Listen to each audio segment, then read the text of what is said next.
Bonjour, je m'appelle Mylène Leroux, je suis professeure à l'Université du Québec en Outaouais et chercheuse associée au Centre de recherche interuniversitaire sur la formation et la profession enseignante. Je m'intéresse à la différenciation pédagogique depuis un peu plus d'une dizaine d'années, que ce soit dans mon enseignement ou dans mes recherches, ce qui m'a amené à publier en 2016 avec ma collègue Mélanie Paré un ouvrage sur le sujet. Dans les capsules précédentes, j'ai tenté de définir la différenciation pédagogique et de la situer à l'intérieur d'un continuum de pratiques inclusives. Dans la deuxième capsule, j'ai exploré plus en détail une démarche pour nous permettre de différencier de façon judicieuse en observant et en évaluant la manière dont se présente la diversité chez nos élèves, en rassemblant les données d'observation dans un profil de classe qui nous permet de dégager les besoins prioritaires de nos élèves et de déterminer des intentions claires de différenciation. Pour cette troisième capsule, je vais m'attarder aux sujets suivants qui vont nous permettre de préciser davantage quoi et comment on peut différencier. Alors, je vais aborder la question des axes et des caractéristiques de différenciation, puis des types d'adaptation et de modification auxquels on peut recourir au besoin. Je vais enfin faire un bref survol de quelques outils et stratégies pour nous permettre de différencier et de bien répondre aux besoins de nos élèves.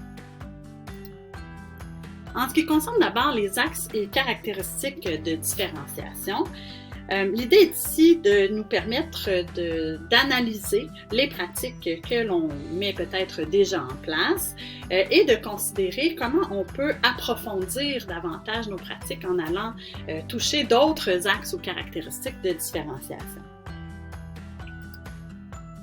Pour ce qui est d'abord des axes de différenciation, ceux qu'on retrouve habituellement dans les écrits sont les 4 axes suivants. Donc, d'abord, la différenciation peut toucher l'axe des structures, c'est-à-dire tout ce qui concerne l'organisation de la classe, l'environnement d'apprentissage qui est proposé aux élèves. Donc, ça peut être la manière dont ils vont être regroupés, les différents outils de gestion du temps auxquels je vais recourir, les ressources matérielles, l'aménagement physique de la classe, etc. Je peux aussi différencier en fonction de l'axe des contenus, c'est-à-dire ce que les élèves vont apprendre de façon plus spécifique. Donc, les sujets qui sont concernés, les savoirs, compétences mobilisées, les degrés de complexité des tâches que je vais proposer. Tout ça, ce sont des exemples de différenciation par les contenus.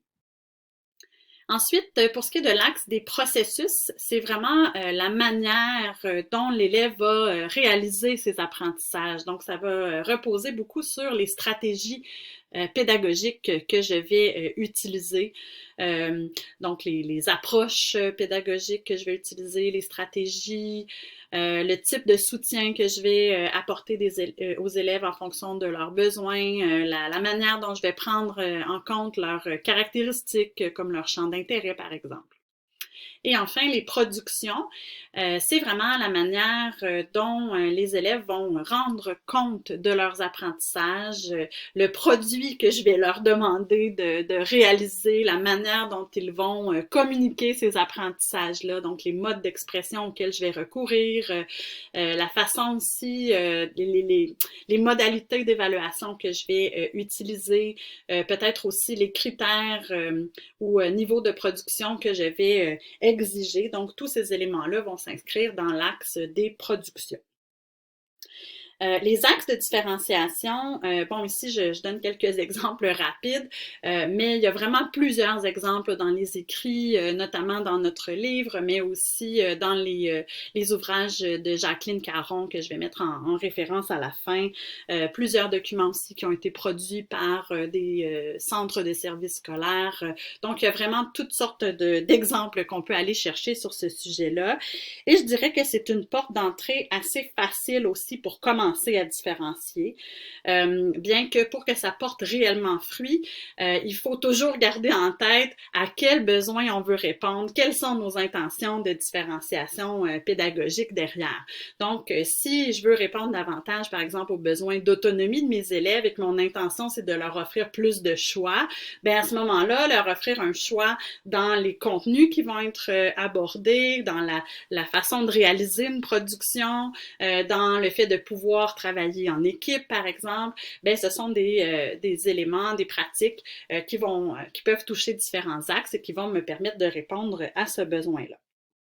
De manière plus intuitive, il y a un certain nombre de recherches qui se sont intéressées aux pratiques de différenciation des enseignants et qui nous montrent qu'on va aller peut-être un peu plus facilement vers les axes des structures et des processus qui sont peut-être plus aisément intégrés dans l'enseignement. Mais pour approfondir, c'est vraiment bien de pouvoir explorer aussi l'axe des contenus et des productions. Toutefois, ça requiert vraiment une bonne connaissance du curriculum formel, donc des programmes, de la progression des apprentissages des élèves pour nous assurer qu'on ne nuise pas à nos élèves en leur proposant des ajustements pour répondre à leurs besoins.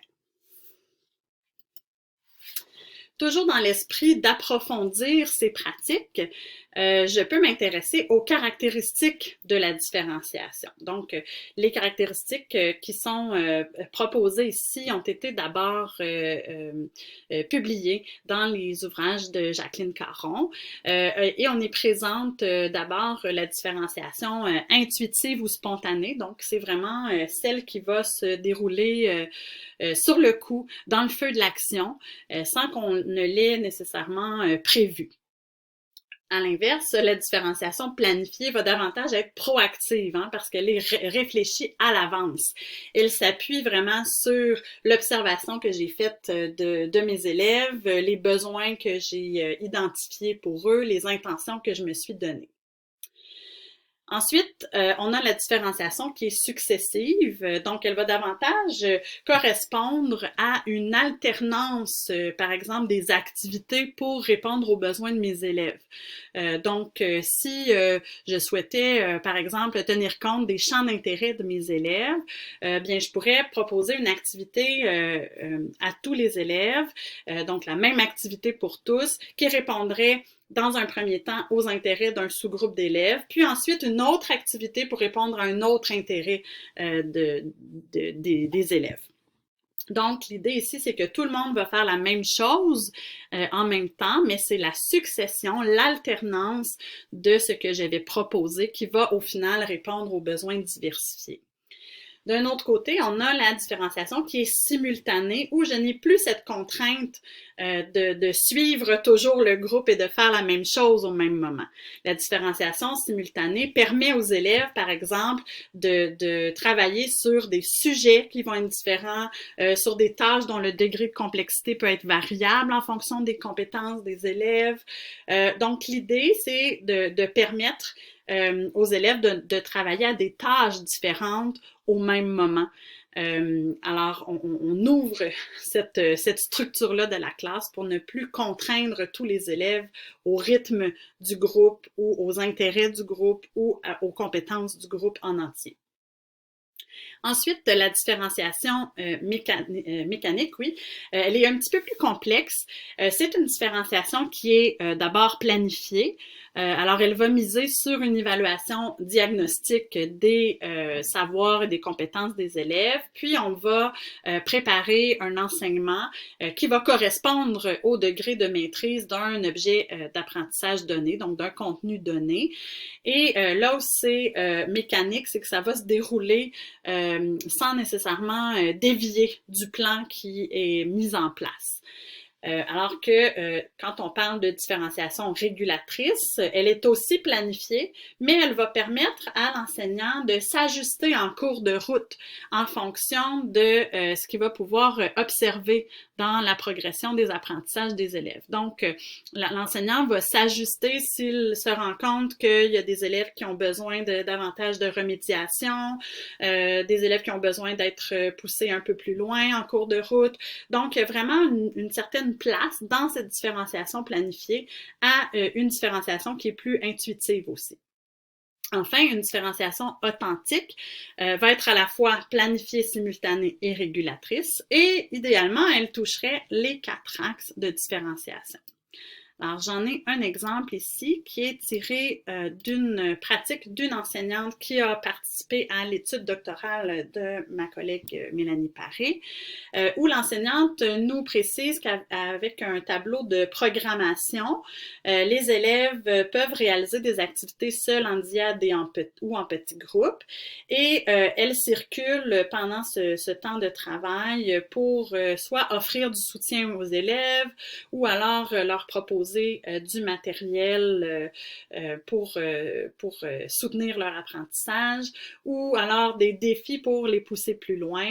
Et elle ajoute qu'elle utilise différents moyens pour observer ses élèves durant ces périodes-là.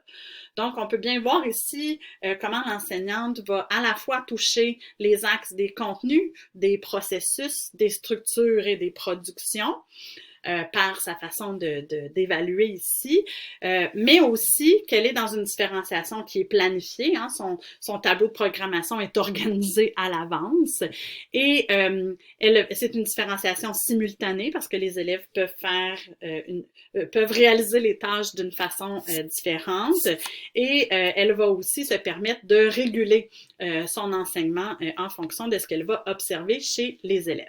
Donc, c'est une différenciation qui est plus complexe, mais qui est sans doute aussi plus profitable parce qu'elle permet de répondre à davantage de besoins chez les élèves. Si, dans une circonstance donnée ou pour un élève donné, ces pratiques de différenciation ne suffisent pas, alors on peut recourir à des adaptations.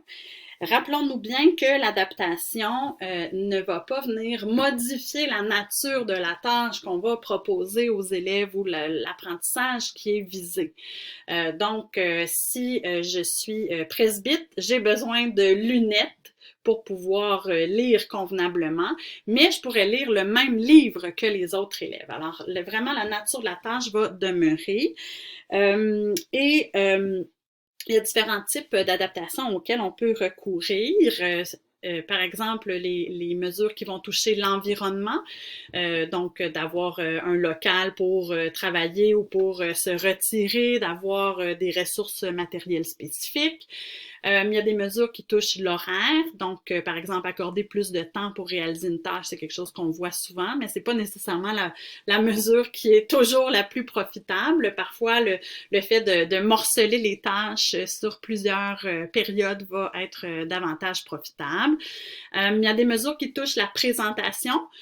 Donc, par exemple, si je suis dans une tâche où l'élève n'est pas évalué sur la compétence en lecture, ben je pourrais très bien lire ou relire certaines consignes, reformuler certaines questions pour que l'élève puisse avoir accès à l'apprentissage ou alors recourir à un ordinateur, des logiciels, etc.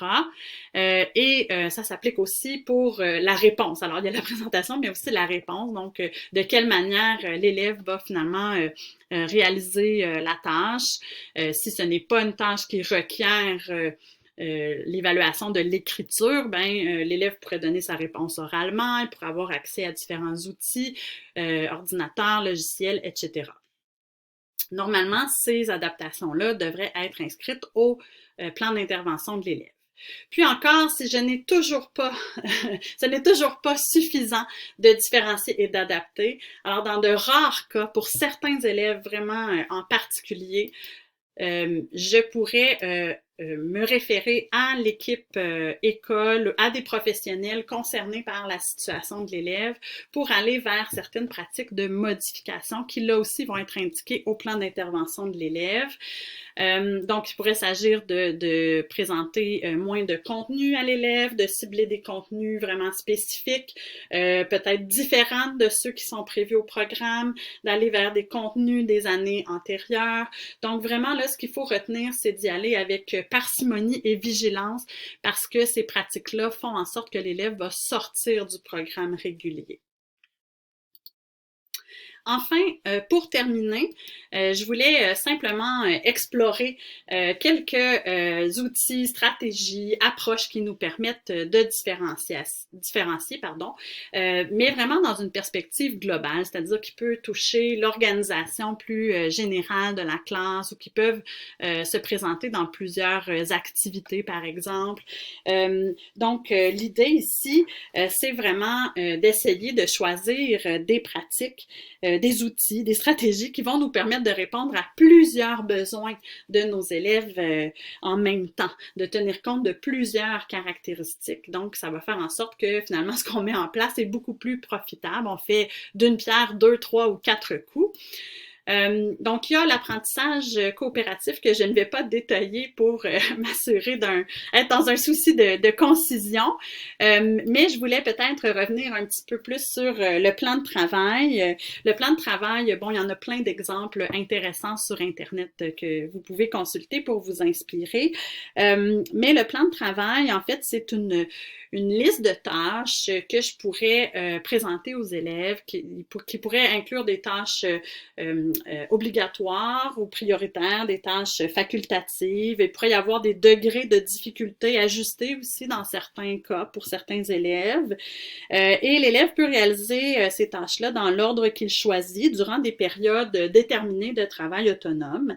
Et on pourrait ajouter aussi l'autocorrection pour certaines de ces tâches-là. Et ce que le plan de travail peut nous permettre de faire, c'est de mieux respecter le rythme de travail ou d'apprentissage des élèves, leurs besoins de soutien. Et donc, ça va nous permettre de répondre aux besoins d'autonomie, de compétences peut-être.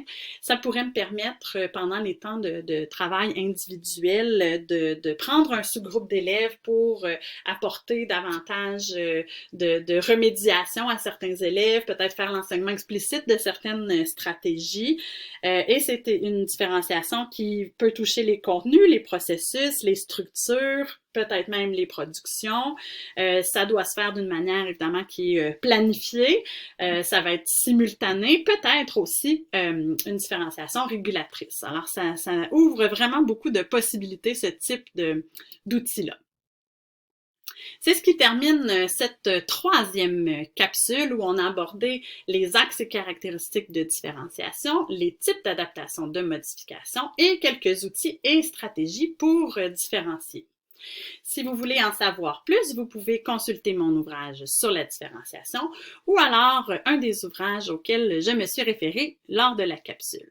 Vous pouvez également me contacter à l'adresse courriel qui apparaît au haut de l'écran. Je vous remercie de votre intérêt et de votre attention et n'oubliez pas, pour différencier et embrasser la diversité, chaque petit pas de plus compte. Alors, lancez-vous!